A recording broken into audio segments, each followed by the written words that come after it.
വിവാദമായതിനു പിന്നാലെ പൃഥ്വിരാജ് സംവിധാനം ചെയ്ത മോഹൻലാൽ ചിത്രം എമ്പുരാന്റെ 3 മിനിറ്റ് വരുന്ന ഭാഗങ്ങൾ വെട്ടിമാറ്റി.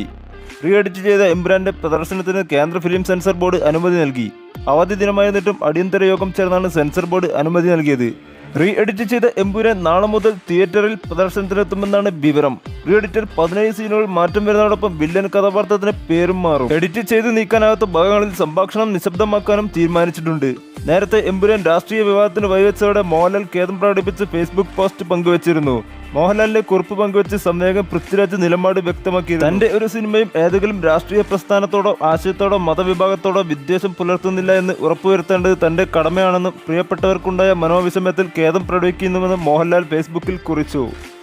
അതേസമയം സിനിമയെ പിന്തുണച്ച് മുഖ്യമന്ത്രി പിണറായി വിജയൻ, പ്രതിപക്ഷ നേതാവ് വി ഡി സതീശൻ ഉൾപ്പെടെയുള്ളവർ രംഗത്തെത്തി. കലാസൃഷ്ടിയുള്ള ഉള്ളടക്കം തിരുത്തിക്കുറിക്കുന്നത് ഭീരുത്വമാണെന്നാണ് പ്രതിപക്ഷ നേതാവ് വി ഡി സതീശൻ പ്രതികരിച്ചത്. ആരെങ്കിലും കത്രിക കാണിക്കുമ്പോൾ ഖേദം പ്രകടിപ്പിക്കുന്നത് ഉചിതമാണോ എന്ന് മോഹൻലാൽ സ്വയം ചിന്തിക്കണമെന്നും CPM സംസ്ഥാന സെക്രട്ടറി ബിനോയ് വിശ്വം പറഞ്ഞു. അതിനിടെ വീണ്ടും സെൻസർ ചെയ്യുമെന്ന വാർത്ത വന്ന് 24 മണിക്കൂറിനുള്ളിൽ സിനിമയുടെ ബുക്കിംഗ് 2 ലക്ഷം കവിഞ്ഞിരുന്നു.